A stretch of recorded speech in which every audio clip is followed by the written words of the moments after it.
Hello all, welcome to Teacher at Home. Today class we are going to learn the 7th chapter, that is the medieval India, about the art and literature.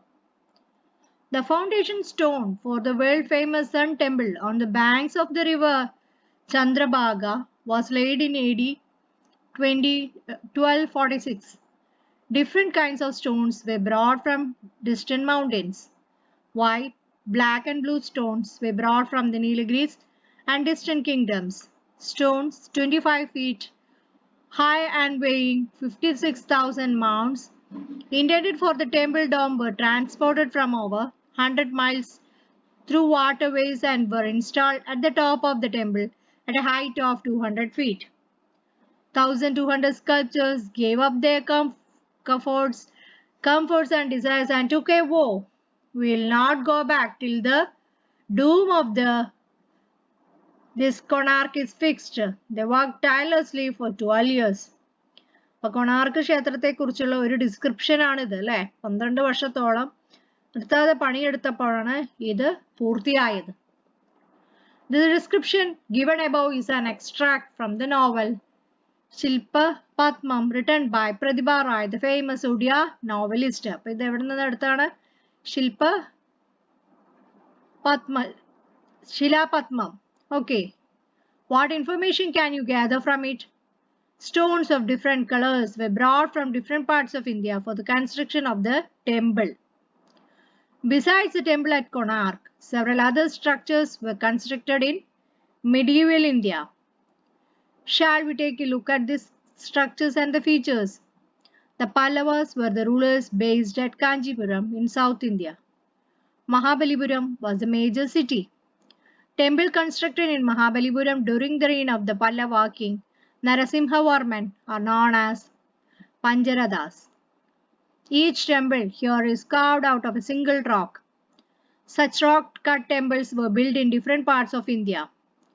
The cave temples at Ellora in Maharashtra were built in this style. The cave temple Ellora in Maharashtra is built in this type. They were built during the period between 6th and 12th century.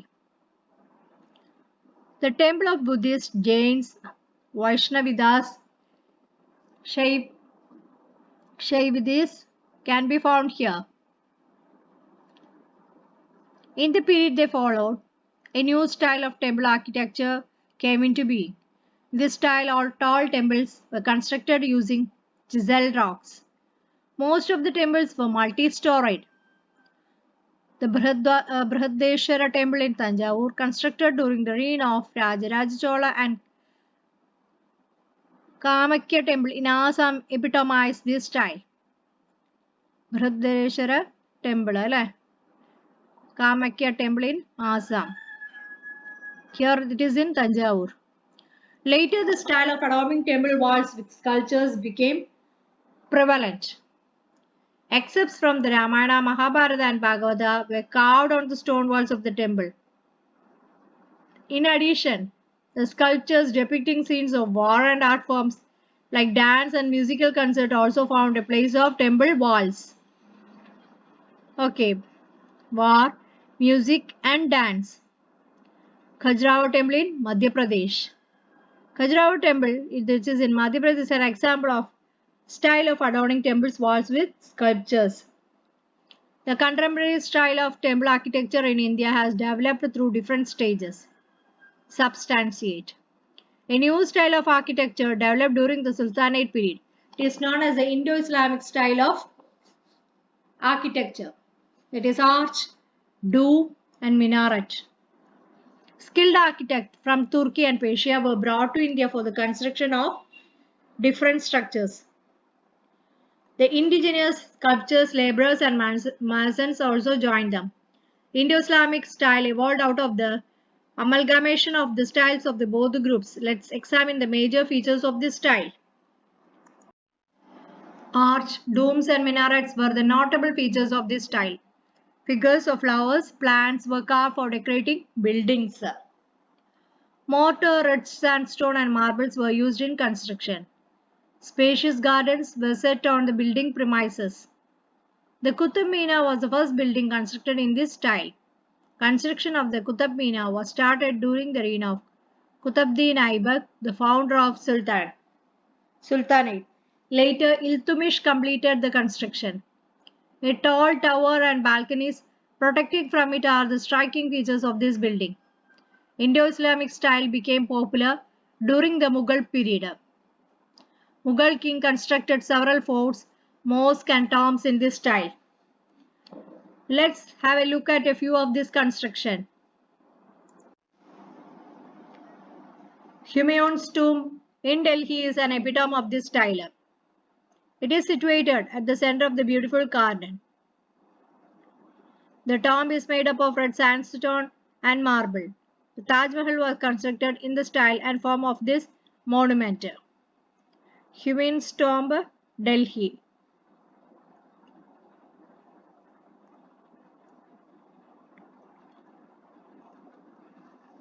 The Taj Mahal in Agra, constructed by Shah Jahan in the memory of his wife Mumtaz Mahal, is the best example of Indo-Islamic style of architecture. White marble was used for this construction. Here is a picture of Red Fort in Delhi. Why is it named so? It is the most important fort built during the Mughal period. The fort is made entirely of red sandstone.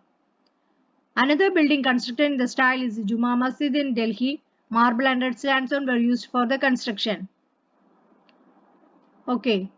The Gol Gumbaz in Bijapur, constructed during the reign of Bahmani Sultans, and Charminar in Hyderabad, constructed during the reign of Qutb Shahi Sultans, are examples of Indo-Islamic style of architecture. Vidhalaswamy Temple and Hazara Ram Temple are the important temples built during the medieval period by the Vijayanagara kings of South India. Let's see how these structures are different from the earlier ones. They are multi-storied and built of chiseled rocks. Mandabas were built adjacent to the temples, carvings were constructed, temples were expanded. During the 16th century, the Portuguese introduced a new style of architecture in India. It is known as the Gothic style. Pointed towers and arches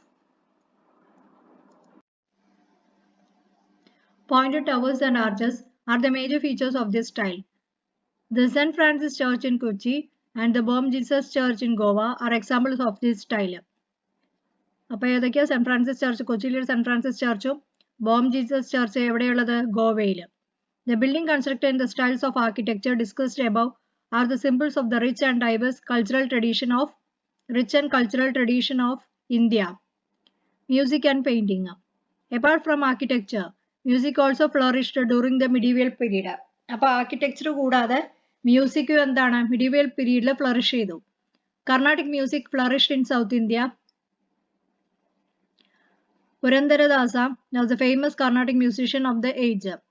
During the Sultanate Mughal period, the influence of Persian music gave birth to a new style of music. Persian music during the Sultanate Mughal period സമയത്ത് എന്താണ് Persian music ആണ് മ്യൂസിക്കിന് ഒരു പുതിയ ഒരു style കൊടുത്തത് അല്ലേ. It is known as the Hindustani music. Amir Khusro, Tanzan, etc. are the famous musicians of the period. The famous musicians ആരൊക്കെയാണ്? Amir Khusro, Tanzanum. Qawwali, a form of music developed back then. Amir Khusro played a major role in its development. Many new musical instruments evolved during this period. Tabla and sitar are examples of such instruments. Several remarkable changes were apparent in the field of painting too. Observe the pictures below. Qawwali is a form of music evolved in Kanga, where Sufi saints resided. Kangaiലാണ് Sufi saints reside ചെയ്തിരുന്നത്. The spiritual songs composed in Urdu are sung in tune to the first rhythm of different musical instruments. So here is given Mughal painting an instance from the Bible, Mughal painting depiction of royal life, Mughal painting instance from the Ramayana, and Mughal painting scenes from nature. What were the themes adopted for painting during that period? The major themes were from the Ramayana, the Bible, and the royal life and nature. Bible, royal life and nature. Literature. In addition to a progress in the field of architecture, music and painting, literature also gained much advancement in medieval India. The Bhakti and Sufi movements which originated during the Middle period, played a major role in the progress of literature. The Bhakti movement formed in South India was based on deep love and devotion towards God. Alvas and the Nainas were the two streams of Bhakti movement. The Alvas are Vaishnavidas and the Nainas are Shaividas. Ideals of the movement spread to North India by the 14th century. Guru Nanak, Kabirdas, Surdas, Tulsidas, Tugaram, Mirabai, Chaitanya were the main propagators of the Bhakti movement in North India. Bhakti movement strengthened the vernaculars. The poets of the Bhakti movement wrote in the language of the common people. It stimulated the development of the following regional languages, that is the Malayalam, Telugu, Kannada, Marathi, Hindi, Bengali and Gujarati. The Sufis rejected luxurious life and gave importance to spiritual life. The term Sufism was derived from the Arabic word Sufi.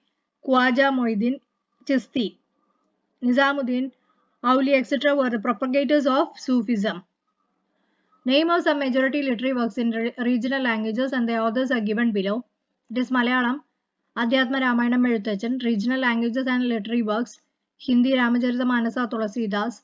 Kannada, Vikramarjuna Vijaya, Pamba Bharatam Pamba. Marathi Bhagavatam Ekanath. Tamil Iramavartanam, Kambaramayanam Gambar, Telugu Mahabharata, Nannaya, Odia Mahabharatam Saraladasa, Bengali Ramayanam, Kridivasa. Okay, the Sufi movement played a major role in the development of Urdu language. Urdu was formed by the hybridization of Arabic, Persian and Indian languages. Hindi and Sanskrit. Several books were translated into Persian. During the medieval period. A department exclusively for translation functioned during the reign of Mughal Emperor of Akbar. Many Sanskrit texts, including the Ramayana and Mahabharata, were translated into Persian during that period. It was Dara Shukro, the son of Shahjahan, who translated the Upanishads and the Arthaveda into Persian. The translation played a major role in spreading the knowledge and culture of India to other parts of the world. It led to the cultural exchange with the rest of the world. So the medieval India, it is about the art and literature, styles of temple architecture, Sultanate Mughal architecture, painting, music and literature. About the summary, Indian architecture developed through different periods. The influence of different styles of architecture is apparent in the structures of medieval India. Indian music and painting developed as a result of the mixing of different styles over the ages. The Bhakti and Sufi movement contributed to the progress of literature and the development of regional languages. So that's all about this chapter. Read this chapter 2 or 3 times. Okay, thank you.